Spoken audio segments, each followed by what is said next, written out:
Saudara, pada hari ini kita akan mendalami satu bagian firman Tuhan dari 1 Tesalonika pasal yang ketiga. Saudara, mungkin ketika kita membaca surat 1 Tesalonika ini, kita akan bingung karena alur narasi surat ini sangat cepat. Namun yang harus kita pahami terlebih dahulu adalah kisah di balik surat ini, yang berada di Kisah Para Rasul 17 ayat 1 sampai dengan yang ke-10. Jadi, sebelum surat ini ditulis, Paulus datang mengunjungi sebuah kota, yaitu Tesalonika. Di sana ia memberitakan Injil bahwa Yesus adalah Mesias, dan banyak orang yang menerima Yesus sebagai Tuhan. Namun ternyata ada orang-orang Yahudi radikal dan fanatik yang tidak suka bila ada orang yang masuk Kristen. Mereka menyewa preman-preman jahat dan melakukan sweeping. Di sana orang-orang fanatik dan preman-preman tersebut tidak menemukan Paulus dan Silas. Akhirnya mereka menangkap seseorang yang namanya Yason dan menyebarkan kabar bohong kalau orang-orang Kristen ingin melakukan kudeta. Nah, di dalam kegentaranlah Paulus menuliskan surat ini kepada jemaat di Tesalonika.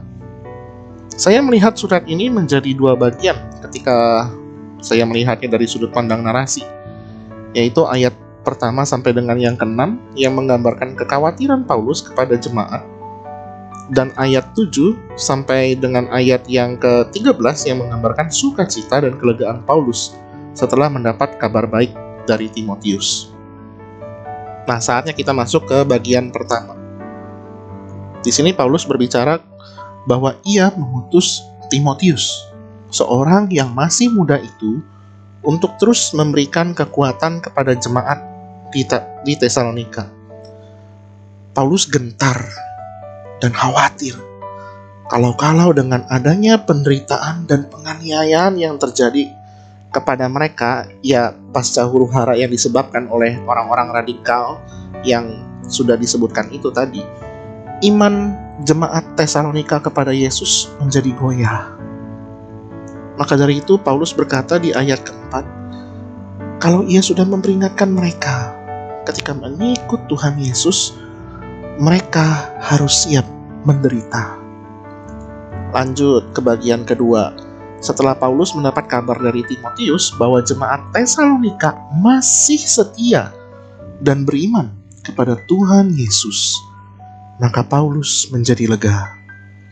Kalau kita melihat ya, ekspresi Paulus mulai dari ayat yang ke-10, itu bisa kita bayangkan dan kita lihat dengan mata kita seperti ekspresi bapak yang lega ketika melihat anaknya lepas dari ancaman maut. Saya dapat mengerti akan perasaan Paulus. Bagi orang yang sungguh-sungguh mencintai Tuhan, maka mereka pun juga akan mencintai ladang Tuhan, serta domba-domba kepunyaan Tuhan. Paulus di sini menuliskan doanya kepada jemaat Tesalonika agar mereka diberikan kecukupan dalam hal iman, pengharapan, dan kasih. Hal utama yang dapat kita pelajari dari pasal 3 ini ada dua, saudara. Pertama, seperti yang Paulus sampaikan dalam kekhawatirannya kepada jemaat, bahwa penderitaan karena mengikut Yesus itu ada dan kita harus siap. Bedakan ya, bukan berarti kita mengikut Yesus, kita itu harus wajib mencari penderitaan. Bukan. Mengikut Yesus berarti siap dengan yang namanya penderitaan. Ketika penderitaan itu datang, ayo dong, jangan lemah, jangan putus asa, jangan meninggalkan Tuhan. Kita ikut Yesus bukan karena kita ingin mendapatkan yang nikmat dari Tuhan saja, bukan. Tapi karena kita mengikut Yesus, karena kita mengasihi Tuhan Yesus, karena kita mengetahui kebenaran bahwa Yesus adalah Tuhan dan Juru Selamat satu-satunya yang ada di dunia ini. Semua manusia menderita kok. Majelis menderita, hamba Tuhan menderita, presiden menderita, menteri menderita, nabi-nabi menderita, rasul-rasul menderita. Bahkan Yesus sendiri pun juga mengalami penderitaan. Tetapi tanpa bosan-bosannya, saya terus mengajak setiap saudara yang mendengarkan renungan ini.